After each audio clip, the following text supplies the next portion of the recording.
Él cree mucho en la oración diaria interior, esa convicción de estar en el encuentro diario con el Señor, y entonces con esa fuerza sale uno a la calle e intenta estar presente. Luz del Mundo, el podcast de la ACDP y el Instituto CEU de Humanidades Ángel Ayala sobre doctrina social de la Iglesia, dirigido por Ana Campos.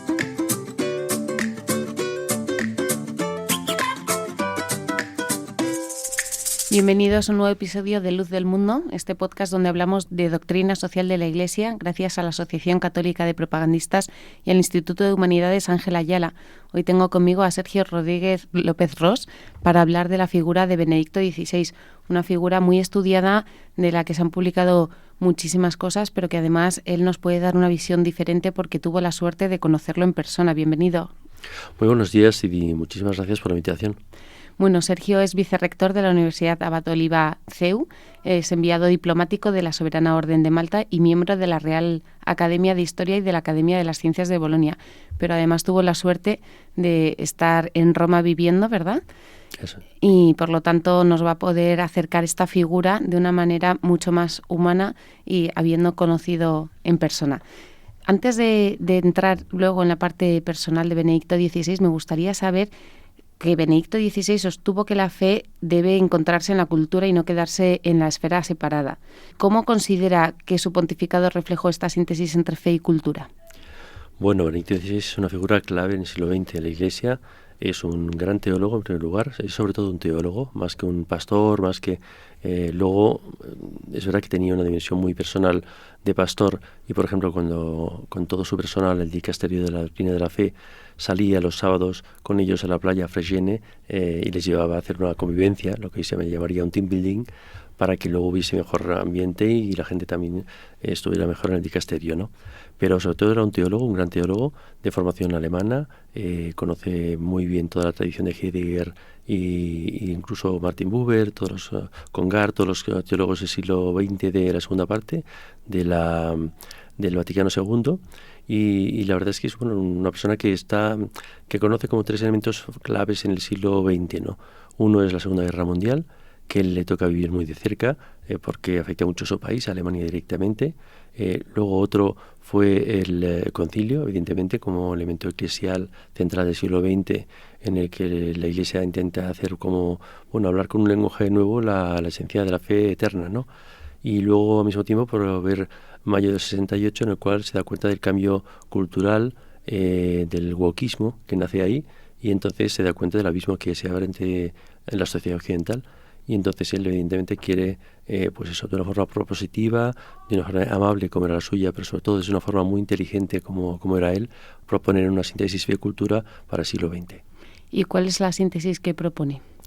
Él propone desde luego que la Iglesia tiene un depósito de la fe que tiene que custodiar, sobre eso no hay ninguna duda. Lo que es un tema de lenguaje y un tema de vivencia. La Iglesia tiene que expresarse con categorías que el ser humano de hoy, que las personas de hoy entiendan y sobre todo que puedan hacer suyas un poco la línea de San Juan Pablo II. Es decir, que la fe se vive, se expresa desde luego, pero es un encuentro personal con Cristo y a partir de ese encuentro personal uno, casi por contacto, ¿no? Por estar con los demás, la transmite. Y luego precisamente por eso él pone el acento en las comunidades, el valor de la comunidad, el valor de la Iglesia como suma de pequeñas comunidades, pero no aisladas entre ellas, sino personas que colaboran entre ellas, que se implican, pero siempre en torno a su pastor, que no intentan suplantar a su párroco, que le ayudan, ¿no? Y todas en torno a su obispo.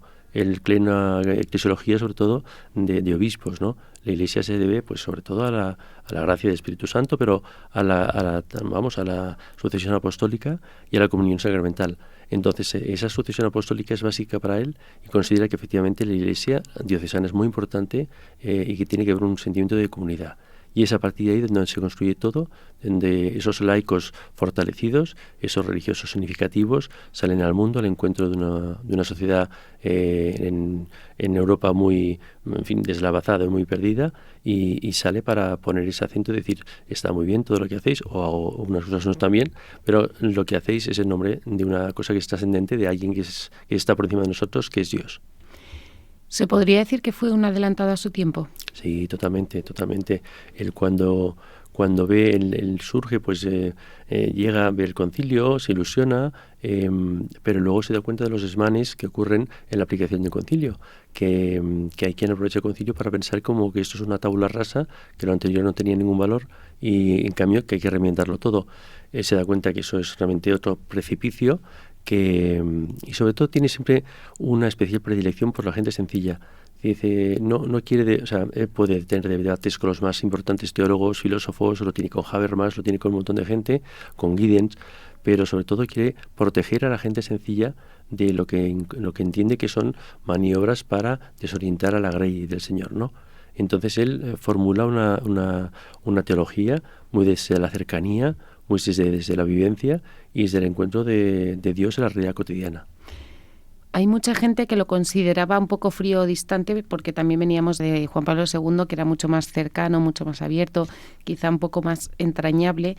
¿Por qué hablas de él con esa cercanía que muchas veces socialmente no se percibió? Ya había dos aspectos de él que eran totalmente falsos. Uno, el reflejarle como intransigente, ¿no? El Rottweiler, algunos decían de la fe, y no era así, ni mucho menos. Una persona que escuchaba muchísimo, que dialogaba mucho, que tenía las ideas muy claras, pero que escuchaba mucho y escuchaba empáticamente. Intentaba entender por qué aquella persona pensaba así.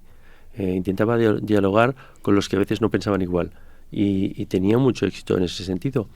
La otra cuestión es que parecía distante, pero es que no lo era, es que era muy tímido.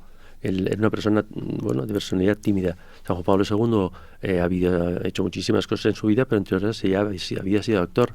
Entonces tenía un dominio del escénico muy grande, las multitudes se manejaban muy bien, en cambio las multitudes un poco a Benito XVI le sobrepasaban porque él era más del pequeño grupo de personas que hablaban, ¿no? Entonces tanto la imagen intransigente es falsa, como la imagen de persona distante es falsa. Era una persona que el tú a tú era una persona totalmente cercana, empática, detallista, y era una persona de una cercanía pastoral enorme, ¿no? De llamar a la gente por la noche si tenían un problema, se veía que en el día a un trabajador había tenido estaba triste, es decir, todo el mundo que trabajó con él habla maravillas de él. Es una persona que podríamos decir nunca llegó a querer ser papa. Estoy convencido de ello. Quienes piensan que el discurso que hizo en el funeral de San Juan Pablo II fue una especie de declaración programática, fue un programa electoral, se equivocan totalmente. Él habló desde el corazón, hizo una gran homilía, sin duda quería animar al Colegio de Cardenales a estar a la altura de las circunstancias, pero en ningún caso se propuso. De hecho, nunca sabemos lo que pasa en los conclaves puertas adentro, ¿no?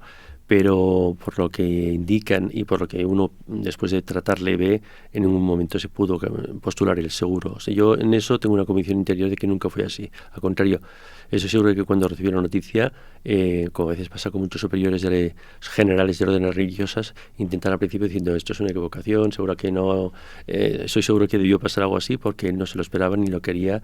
Bueno, no hay que ver las mangas como le quedaban a pobre cuando sale del balcón. Es evidente que otro que lo tenga tan preparado hubiese hecho una sotana medida, ¿no? Pero no, le tomó por sorpresa, y la expresión misma de su rostro era de sorpresa, de alegría, pero también, bueno, en fin, y de sinceridad, ¿no? Cuando dijo, habéis elegido a un humilde trabajador de la viña del Señor. En su discurso de Ratisbona del 2006, Benedicto XVI hizo referencia a la razón, a la fe y a la cultura. ¿Cómo interpreta esta llamada a un diálogo más profundo entre las religiones y la razón moderna? Se da cuenta que Occidente en general y sobre todo Europa en particular ha perdido el norte. Ha perdido totalmente el norte porque está en un vacío axiológico, como dicen los filósofos, un vacío de valores. Entonces está solamente en una economía de mercado, en una sociedad en la que felicidad se la procura cada uno, y además con elementos concretos, materiales, ¿no? Con dinero, con placeres, pero ha perdido todo el norte. Entonces, frente a eso, él propone una colaboración con todos los agentes, diríamos en sociología de agentes sociales, pero digámoslo en términos teológicos, en una colaboración sincera con otras religiones, pero no desde el sincretismo, cada uno teniendo muy claro en dónde está. Nosotros somos católicos, otras iglesias son pues muy bien, son ortodoxos, son iglesias reformadas, pero cada uno tiene muy claro dónde está. Lo que sí es verdad que todos compartimos la fe en Dios nuestro Señor, y a partir de ahí queremos que penetre en la sociedad actual y que cale, ¿no? y como una vez más vuelvo a lo que decía antes, nada cala más que el propio ejemplo, que la coherencia vital y que le está presente en la vida pública, donde todos sepan que uno lo hace en nombre de Dios. ¿Qué propone para esa recuperación de los valores perdidos? Propone una mayor presencia de la Iglesia sin complejos en la vida pública, propone que la Iglesia sepa explicarse, eso sí, que sepa llegar a todo el mundo en la comunicación, pero que lo haga desde una firmeza de los valores. Propone una gran formación del laicado. Dice que el laicado actual tiene que, un poco como había hecho ya San Juan Pablo II, que en el fondo él era el prefecto de la doctrina de la fe, algo tenía que ver en aquellos documentos, ¿no? Entonces, en el Crisi Fidelis Laici, lo que hace es claramente, pues eso, apostar por el laicado en el mundo moderno, pero un laicado que no se diluya luego en el mundo moderno, que esté fortalecido desde el interior, que tenga esa fortaleza y que de esa fortaleza y también de esa sonrisa y simpatía esté presente en el mundo, ¿no? Con las ideas claras. Entonces él tiene esa convicción. Él es muy más agustiniano que tomista, que era más bien San Juan Pablo II. Él cree mucho en la oración diaria interior, esa convicción de estar en el encuentro diario con el Señor en la oración de la mañana, y entonces con esa fuerza sale uno a la calle e intenta, pues eso, estar presente. Y luego se siente arropado, porque él también pensaba había visto la experiencia en Alemania de que muchos laicos sin una comunidad de referencia que le apoyan se pueden darse a animar, se pueden perder fuerza, ¿no? Se puede diluir un poco, ¿no? Él partía siempre de que uno parte de un grupo, de una comunidad, sea parroquial, sea de un grupo carismático, sea de lo que sea, pero eso sí, siempre en torno al obispo, eso era claro para él, pero sale arropado por esa comunidad y sale con ganas de encontrarse con el mundo. Es que es verdad que sin comunidad hoy, o sea, siempre, pero hoy más quizá es imposible vivir la religión católica. Entre todos los escritos y publicaciones de Benedicto XVI, ¿cuáles recomendarías para esa formación de laicos de la que tanto habló él? Bueno, yo creo que las 3 encíclicas primeras que hizo, que eran programáticas 1, 2 y 3, ¿no? Sobre todo Caritas y Veritate, me parecen 3 documentos excepcionales. Leerlos sosegadamente en casa, subrayando, me parece algo excepcional. Habla de la economía de mercado, habla de la personalidad humana, habla de la condición de los hombres y las mujeres, sin confusiones, habla de un encuentro, ya anticipa los temas de medioambientales que luego han sido temas de pontificado de Papa Francisco. Él tiene una agenda muy clara, analiza la sociedad muy bien, y en esas 3 encíclicas, si uno las lee detenidamente, encuentra todos los temas de la sociedad actual. Solo falta saberlos encontrar. Pero si uno realmente hace una lectura con mucho cuidado, para mí es una escuela de formación excepcional. Has mencionado antes a Habermas. En sus diálogos con el Papa sostuvo que la religión juega un papel crucial en la cultura moderna. ¿Qué papel juega en la formación del sentido moral? Bueno, es clave. Habermas formula una teoría moral según la cual la verdad y los valores vienen elegidos entre todos, y él le recuerda a Habermas que eso es lo que pasó en la Segunda Guerra Mundial, que entre todos se pusieron de acuerdo en hacer el mal. Entonces, evidentemente, no el consenso. O sea, la democracia es una forma política, pero no es una forma moral. Que la gente puede participar y dar su idea es una cosa, pero que no se vota lo que está bien o lo que está mal. Entonces él propone que efectivamente haya una presencia, una presencia hacia el bien. El diálogo es muy interesante porque Habermas acaba acercándose a las posiciones, un poco acaba realmente acercándose a Benedicto XVI, en el sentido de que entiende que sin valores una sociedad no puede existir. El desmoronamiento del Imperio Romano no fue fruto de las presiones de los bárbaros, sino de la crisis interior, el vacío interior de una sociedad entregada a los placeres, entregada a lo material, al dinero y a todo eso, a los honores. No, él propone eso, un volver a llenar de valores Europa, valores cristianos, porque eso es la raíz de Europa, la filosofía griega, el derecho romano, pero él propone eso, que tiene que volverse a rellenar Europa de valores, y tiene que hacerse, desde un diálogo franco, sincero con la gente, pero sin valores no hay vida. Entonces, esa regeneración moral de Europa, que él ve que sobre todo por mayo del 68, esos conceptos de sociedad heteropatriarcal, todo ese tipo de cosas que estamos ya hartos de escucharlas, él lo ve perfectamente, ve hacia dónde llevan y ve perfectamente que hay que actuar. ¿Es posible ese cambio teniendo en cuenta que la propuesta que él hace es desde la oración, podemos decir incluso desde el individuo, la pequeña comunidad, para luego salir a la vida pública, como nos has comentado? ¿Es posible teniendo en cuenta que el número de católicos es cada vez menor? Es posible y es necesaria, y el punto de partida es olvidar el egoísmo. nuestra sociedad llena de cosas materiales muy útiles, aparatos móviles, plataformas, todo eso, el ego parece que ha llenado al ser humano. Claro, si llena el ser humano, ¿dónde está el espacio para Dios? Uno tiene que aceptar la humildad, tiene que aceptar que está con otras personas, que nos necesitamos unos a otros, que es importante que uno, apacigüe ese ego, deje que el Señor entre en su vida y a partir de ahí se vaya convirtiendo un proceso que él pasa por varias fases. Una fase ética, uno se comporta bien; la fase estética, uno ve lo sublime, la creación y se admira; y luego finalmente la fase mística, en la cual uno, pues como Santa Teresa de Jesús, ¿no? Uno va a través de la oración, va entrando en diálogo con el Señor, poco a poco participa en la vida de una comunidad, vive los sacramentos y se da cuenta que la Iglesia está creada por Dios para la salvación de los hombres y que es así. Pero él ve posible y necesario esa conversión, pero repito, es una conversión siempre personal, es un encuentro personal con el Señor. ¿Podemos decir que él siempre tuvo una visión esperanzadora a pesar de todas las crisis y todas las situaciones que vivió? Sí, sin duda. La última palabra está todavía por decir, decía. Entonces, el mal no tiene nunca la última palabra. De hecho, su testamento vital, su testamento espiritual, es un documento súper esperanzador en el cual dice: he visto pasar revoluciones científicas, evoluciones filosóficas que parecían ser el último grito, que parecía que ponían en cuestión todas las verdades de la fe, y sin embargo al día siguiente estaban todas superadas y olvidadas. Por tanto, dice: no os dejéis confundir. Y sobre todo se lo dice a las personas más sencillas, dice: no os dejéis confundir, manteneos firmes en la fe, en la roca de la fe, dice, y desde ahí afrontaréis todos los problemas de la vida con la certeza de que la última palabra es siempre del Señor.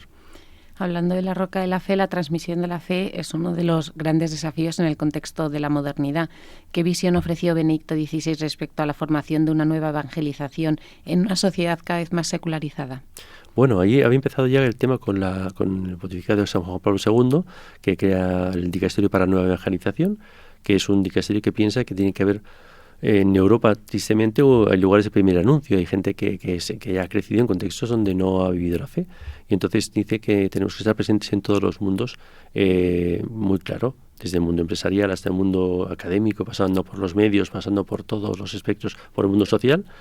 Pero eso sí, siempre en nombre del Señor, en nombre de Dios. No puede convertirse la Iglesia en una especie de ONG. La Iglesia es algo mucho más profundo. Lo que hacemos es por Dios y para Dios, y a través de los hombres, de los seres humanos. Pero él lo tiene muy claro. Tiene que haber un testimonio, tiene que haber una acción, pero sobre todo tenía muy claro, y no olvidando nunca, cuál es el origen y el fin de nuestra acción. Sería partidario posiblemente de hoy en día meterse en redes sociales. Pero esto también es un peligro muy grande porque se puede perder el foco. ¿Es mayor el bien o el peligro? Bueno, eso es como toda la tecnología en la historia del ser humano. Un cuchillo sirve para cortar la comida o para matar a una persona. Todo depende de la formación. Y ahí está su obsesión con la formación moral de las personas. Porque al final depende de una persona que utilice un aparato, un móvil para el bien o para el mal, que pueda hacer fraudes digitales o, en cambio, ayudar a través de las redes sociales a captar fondos para una buena obra. La inteligencia artificial, que él ya empezó a ver y empezó ya a pergeñar algunos apuntes sobre esta cuestión, veía que podía haber una inteligencia artificial terrible que aumentase las capacidades de control sobre el ser humano y que incluso se quisiera suplantar al ser humano. En cambio, había el concepto de AI for Good, como se llama hoy, es decir, que había una inteligencia artificial para el bien, capaz de ayudar en la investigación médica para superar enfermedades que casi se creían insuperables, para ayudar con medios tecnológicos a personas invidentes, a personas con enfermedades raras, a personas con soledad, a personas mayores que con un chatbot pueden orientarse en una especie de comprar un billete o conectarse con sus nietos o lo que sea, ¿no? O sea, él veía la tecnología como una arma de doble filo, pero que un arma en la que, si uno tiene convicciones morales, es un arma enorme para hacer el bien. Por lo tanto, más bien animaba a hacer un buen uso, hacer uso y hacer un buen uso. Pero pasando primero por la formación moral. Sin duda no. Sin la formación lo es todo. El Señor llama a cada uno, planta una semilla, pero uno la hace fructificar según el tipo de vida que lleva. Si uno se forma, si uno se crece en un ambiente positivo, es como los jóvenes, ¿no? Si las buenas amistades o las malas amistades. Pues si uno se cultiva a sí mismo a través de la oración, de las buenas lecturas, si uno tiene unas compañías adecuadas y crece en una comunidad, uno sale con fuerza para dar testimonio en el mundo y seguro, yo he sido consciente, lo he vivido y lo he visto en muchísimas personas, procesos de conversión y desde luego de conversión del mundo, del entorno en el que ellos estaban. Durante su pontificado, Benedicto XVI también se destacó por su enfoque de la Iglesia como un espacio de diálogo entre fe y razón. ¿Cómo logró equilibrar su profundo amor por la tradición y la doctrina con el desafío de interpretar los signos de los tiempos? Bueno, esa es una pregunta desde luego importante y clave, porque es decir, el depósito de la fe era clave, él lo tenía muy claro, y el depósito de la fe es, claro, es la Sagrada Escritura y la Sagrada Tradición. Entonces la tradición la entendía efectivamente como una cosa acumulativa y por lo tanto un documento no sustituía al anterior. Porque eso fue una de las tentaciones del Vaticano II, pensar que eso había una tabla rasa y por lo tanto lo anterior no contaba para nada. No, la tradición en la Iglesia significa que hay una acumulación de documentos, en la doctrina social es muy claro, pero también en otros ámbitos. Entonces él efectivamente creía que tenía que haber un lenguaje, sobre todo un tema de lenguaje de categorías.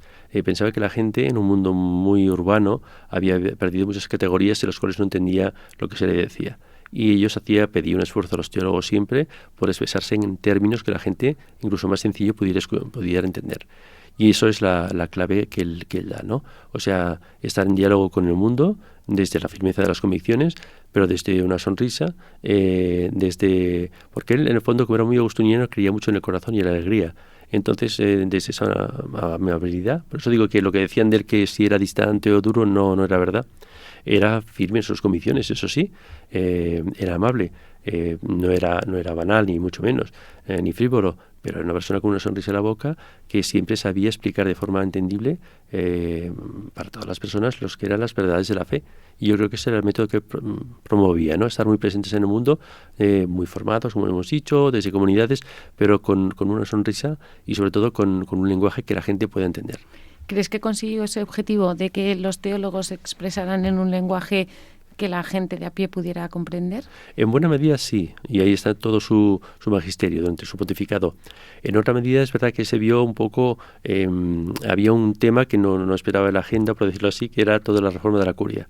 Se encontró con una serie de cosas de la curia que le requirieron muchos esfuerzos, ¿no? Él perdonó de corazón y lo hizo sinceramente a quienes, como Paoletti, ¿no? Como la persona que le ayudaba, que al final le traicionó, él le perdonó de corazón. O sea, los procesos que se hicieron judiciales, al final le acabó haciendo una acción de gracia, no llevándoles a prisión, pero es verdad que él vio que había un estado de la curia que no era el adecuado para servir a la Iglesia. La curia romana al final es un organismo de servicio a la Iglesia universal, por lo tanto él era consciente de ello. Y tan consciente era que él se vio al final en una circunstancia de que había hecho un gran trabajo, pero veía necesaria la reforma de la curia, y en el documento que todos nos pidió por sorpresa, o a casi todos, pero en el documento, en la dimisión, él pronuncia, si hiciésemos una nube de palabras, él pronuncia por 4 veces la palabra vigor. O sea, estaba llamando a los cardenales a que eligieran una persona con vigor, con fuerza, con valentía, porque él consideraba que había, y de hecho lo hizo, hizo el mapa de la situación, detectó perfectamente cuáles son los problemas, y en las memorias del Papa Francisco él lo revela. Dice, efectivamente, a mí el Papa me dio un dossier enorme, un maletín, diciendo, aquí está todos los problemas y las posibles soluciones, te toca a ti. ¿Crees que fueron esos problemas los que le llevaron a renunciar? Sí, porque él se vio en un momento es verdad que la edad también nacía. Él había tenido, siendo tímido y siendo una persona más bien de estudio, había hecho un montón de viajes, había hablado mucho en público, y luego había tenido mucho desgaste por en orden la curia. Él había hecho 3/4 partes del trabajo, pero tuvo la generosidad primera, de que todo el mundo se sorprendió a alguien que decían que si era muy tradicional, que si era autorreferencial, que si era distante, que si era agrio. No, tuvo la humildad de dimitir, una dimisión que él lo entiende como servicio al Señor, no lo entiende como una dimisión de yo me inhibo, no, lo entiende, y a su sucesor luego le dice, aquí están los problemas y aquí están las posibles soluciones. Por tanto, faltaba alguien que acabase de rematar ese trabajo, pero él lo dejó en 3/4 partes hecho ya.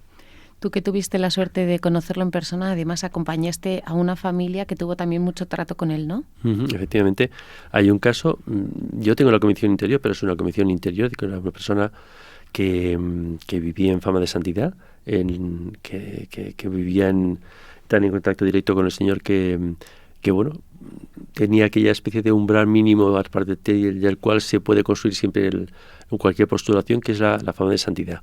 Y yo precisamente conocí a la familia Amado y conozco, y es una gran familia de Valladolid, cerca de Valladolid, Villanubla, donde ellos son guardias civiles destinados a un lugar. Su hija nació, tuvo un cáncer terminal. Los médicos la daban ya por desahuciada, la niña. Ellos, que son una familia de gran fe y de gran bondad y ya diría también de gran compromiso con España, ¿por qué no? Firmaron todo lo que tuvieron que firmar para sacar a la niña del hospital. Lo llevaron en un avión medicalizado. Don Rafael Palmero, el obispo de Alicante, les ayudó. Y don Marcelo también. De hecho, cuando muere don Marcelo, la familia va a dar las gracias y don Marcelo se entierra con un pin de la Guardia Civil. Eso no lo sabe casi nadie, porque se lo deja a la familia poner, y el arzobispo de Toledo le deja también ponerse, le ponen un pin de la Guardia Civil. Pues ellos lo llevan, él bendice, está un rato con la niña, la bendice, le imponen las manos, y bueno, ellos vuelven a Madrid, porque la trataban en Madrid, en un hospital religioso. Cuando vuelven a Madrid, todo lo que hasta entonces era malo pasa todo a ser bueno, inexplicablemente. Los médicos no saben por qué, pero todo lo que era malo, todos los indicadores, los marcadores tumorales, todo empieza a ser bueno, los escanes, las tomografías, y desde ese momento, evidentemente, existe una convicción entre todo el mundo que trató a Ana Amado, que ahora, por cierto, es campeona de España de karate, ha crecido, y bueno, pues Ana Amado yo desde luego tengo la convicción interior de que vivió un milagro, sus padres también, los médicos que lo trataron también, o sea, todo el mundo que conoció el caso vio que era imposible médicamente explicar cómo había habido ese cambio.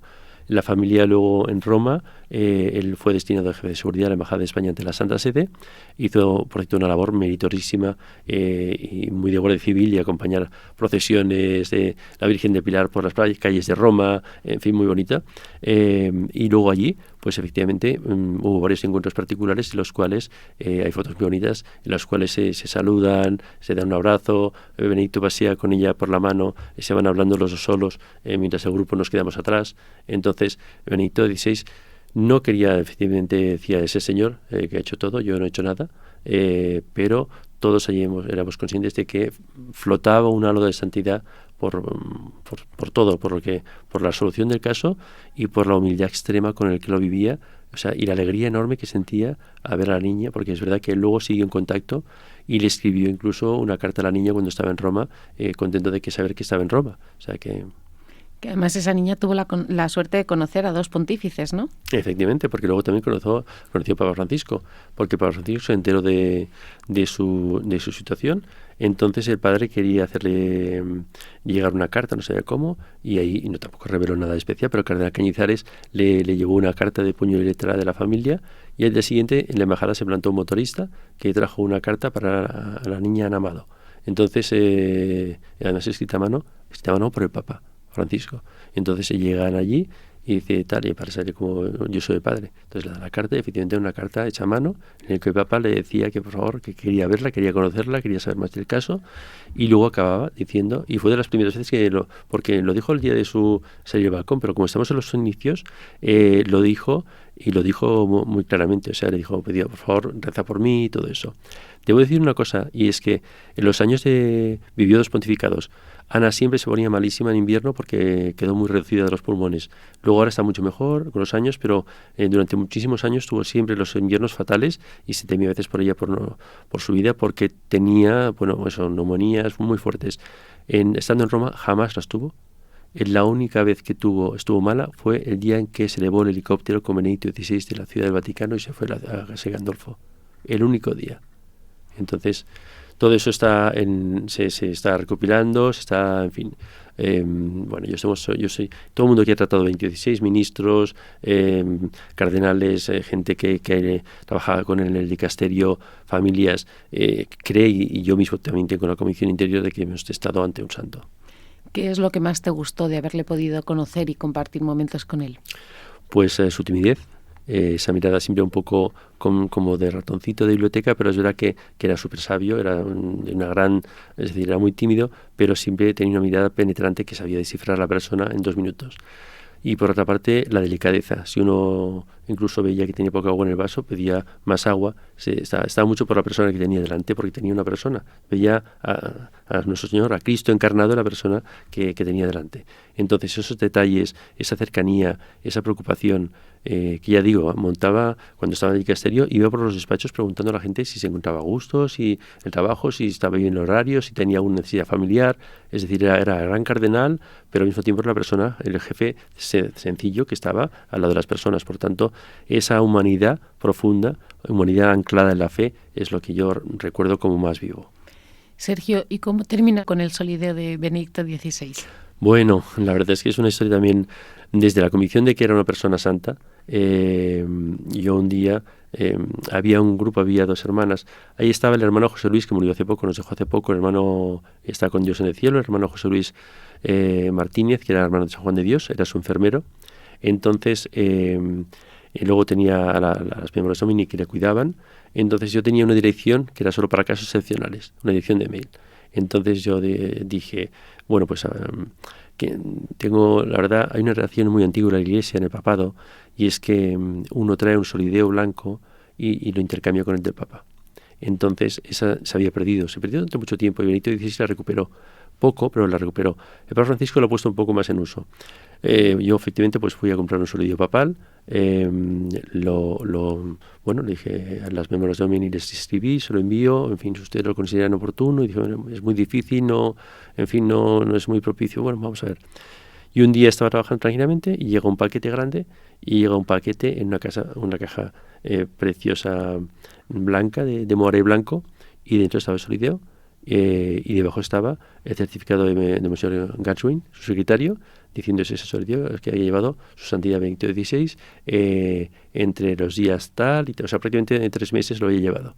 Entonces, y ahora lo tengo en casa, en una pequeña urna de cristal, y entonces, pues bueno, ahí está, hasta que, bueno, si la causa avanza y tal, pues evidentemente será un elemento, es una reliquia, ¿no? Pero debo decir que ya, una persona que estaba mal, pasó sus últimas horas con y no estaba cercano a la fe, pasó sus últimas horas con ese solideo en las manos, me lo pidieron y digo, mira, me pregunté al obispo, le pregunté y dice, sí, me lo puedes dejar. Entonces se lo dejé, murió con el solideo y murió convertido. Entonces, bueno, ahí está. Bueno, son alicientes para la causa, desde luego, o sea, desde fuera por lo menos se ven ahí signos de Dios. Una última pregunta. Has dicho antes de comenzar la grabación que es una figura que todo el mundo, tanto cristianos como no cristianos, deberían conocer más. ¿Qué nos recomendaría para acercarnos a esa figura? Caritas in veritate. Entender el mundo actual desde esa encíclica es ver las claves de cómo es descifrar el mundo actual y ver las soluciones para el mundo actual. Incluso al que no está cercano a la fe, le animaría a leerla, interiorizarla y a salir un poco de su egoísmo, su soberbia intelectual y se dará cuenta que ahí está la clave de todo. Ha sido un placer, Sergio. Muchísimas gracias por acercarnos la figura de Benedicto XVI. Sergio Rodríguez López Ros, vicerrector de la Universidad Abad Oliva del CEU. Es una maravilla poder escuchar a alguien que además no solo ha estudiado la figura, sino que lo ha conocido y que puede aportar esa visión y esa mirada desde el conocimiento personal con alguien como Benedicto XVI. Muchísimas gracias. Gracias a vosotros, desde luego, por la oportunidad y por poner sobre la mesa también la figura de Benedicto XVI, ese regalo de Dios a la sociedad del siglo XXI que nos ha dado. ¿Quieres recibir una formación sólida en doctrina social de la Iglesia? Si quieres profundizar en el conocimiento de los grandes temas que afectan a la vida, a la familia, la sociedad, la política y la economía desde las orientaciones de la Iglesia Católica, solicita información del título de Experto en Doctrina Social de la Iglesia en www.angelayala.cu.es.